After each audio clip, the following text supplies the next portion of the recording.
Well, hello Andrew again, and this is episode 113. Now, we've just finished the Sermon on the Mount, and this is one more as Jesus comes down from the Mount. I'm then intending to move on to where we were before. I think it's about chapter 14, I'm not quite sure, but you'll see in the next episode we've moved because I've done all the bits in between and we're picking up the narrative from where we left off in order to return to where we are now. So, here we are. And we pick the narrative up at Matthew chapter 8, verses 1 through to 4. When Jesus had come down from the mountain, great crowds followed him. And there was a leper who came to him and knelt before him, saying, "Lord, if you choose, you can make me clean." He stretched out his hand and touched him, saying, "I do choose, be made clean." Immediately his leprosy was cleansed. Then Jesus said to him, "See that you say nothing to anyone, but go show yourself to the priest, and offer the gift that Moses commanded as a testimony to them." Wow. I wonder if you can picture this. There's this man who has leprosy. Let's call him that. Let's not call him a leper, because a leper defines him. It's kind of says this is all he is. No, this man here is a man who has leprosy, but he knows that he's still a man. He knows that he is not going to be defined purely and simply by his condition. Now, most people with leprosy stayed apart. They were forced to. They were not allowed to live in normal society. They weren't allowed to live in the towns and cities with regular folks. They were cast out. It was the most terrible scourge, worse than coronavirus, the way that they had to be isolated. Well, maybe as bad, because people knew that if they caught it, not realizing that it wasn't caught in that way, but if they caught it, which they believed they could do, that life for them as they normally experienced it was over. And it didn't matter whether you were poor or rich. It didn't matter whether you were the lowest person in society or the highest ruler. Actually, the outcome was just the same. You were actually then confined to a camp, which was pretty rudimentary, where you were basically kept away from the rest of society. And they often would wear a bell round their necks when they came out so that people could hear them coming. Or they would have to cry out, "Unclean, unclean, unclean." Imagine that.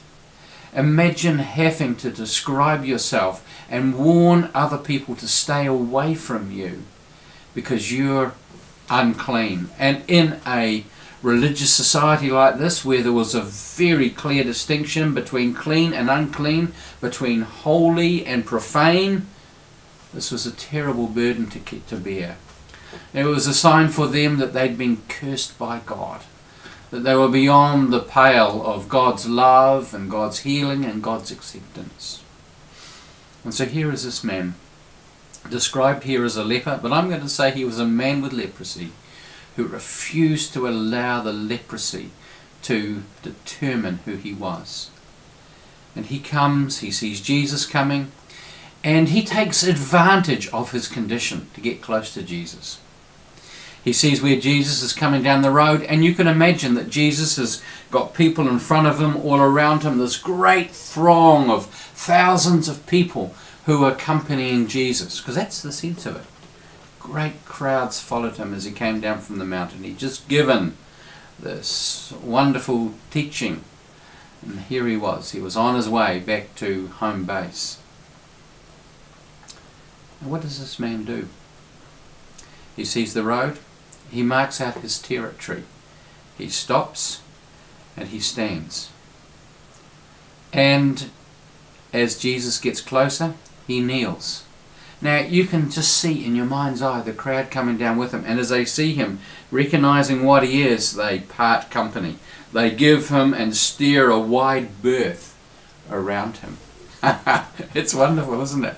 He's using his condition He's using what he has, and even the leprosy itself, he uses as a lever to get close to Jesus.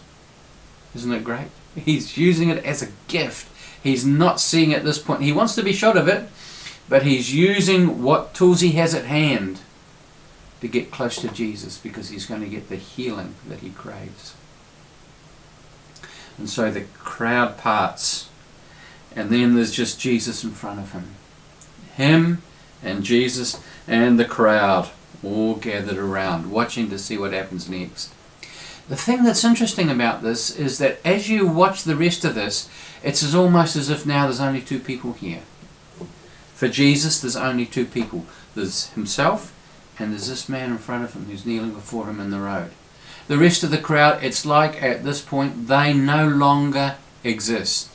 He is totally focused on this man in front of him. And you can see that by what he says to him after he's been healed. You can see that it's like these other people, for now, do not exist.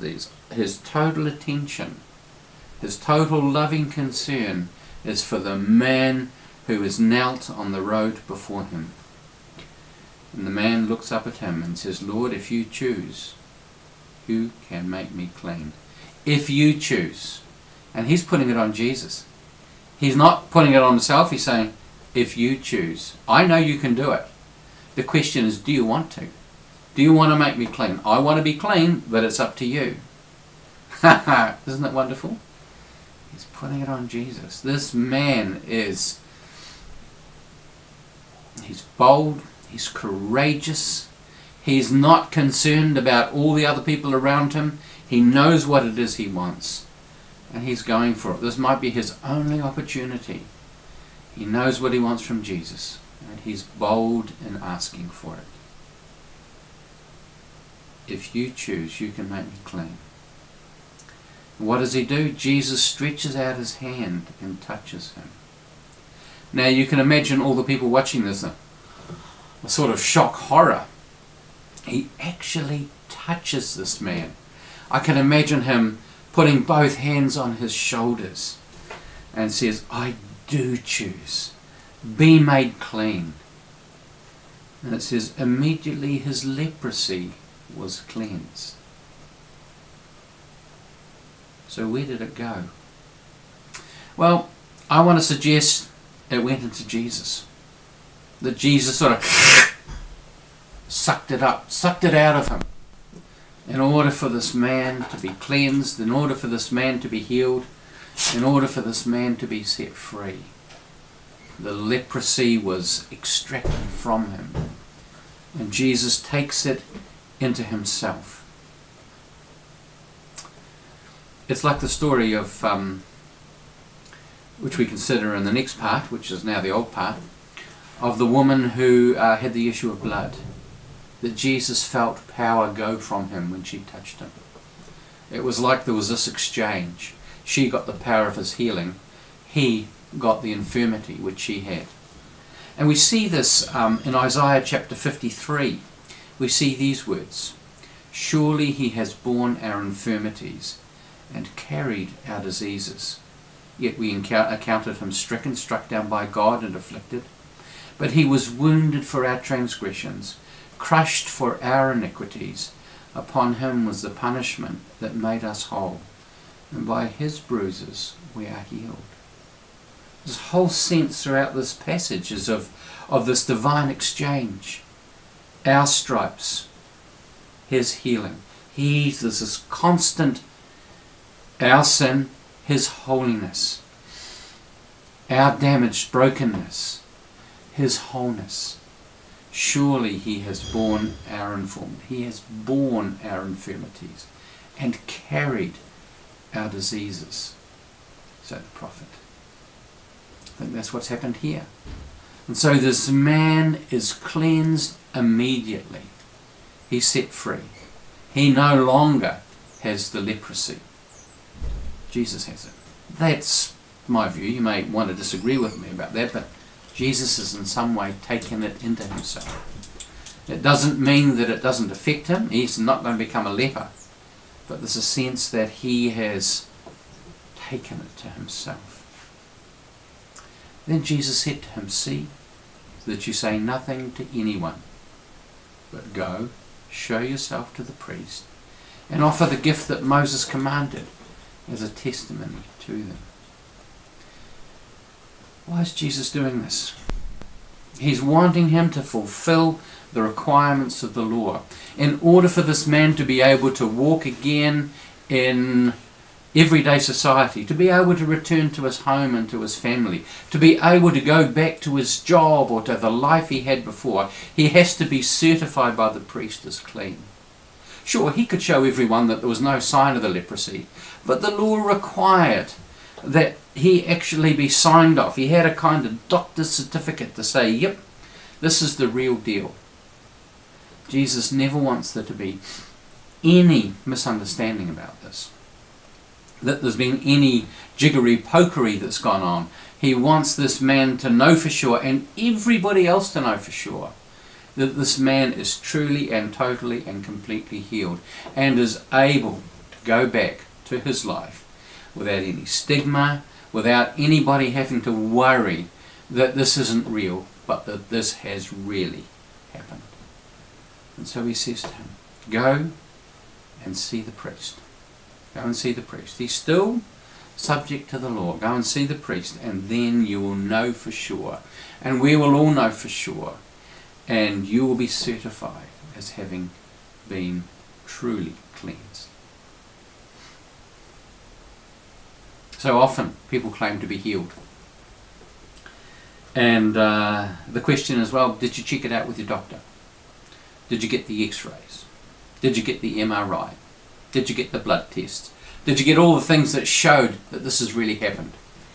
Jesus is determined to make sure that this guy gets all those things. You know, all the medical, all the tests that are available to show that the healing has been complete and total. And it's not just because he wants to be vindicated himself, to people to know that he has done this, but because he wants this man to have the confidence that he truly has been set free and can again pick up his life. And my hunch is he'll pick it up with a new sense of enthusiasm, a new sense of purpose, a new sense of joy, because he knows what it is worth. He knows what the alternative has been. He knows the price of being an outcast. And this man will engage with life in a fuller and richer way, knowing that Jesus has touched his life and is for him and wants his best and his fullest life, the same as he does for each of us. God bless you.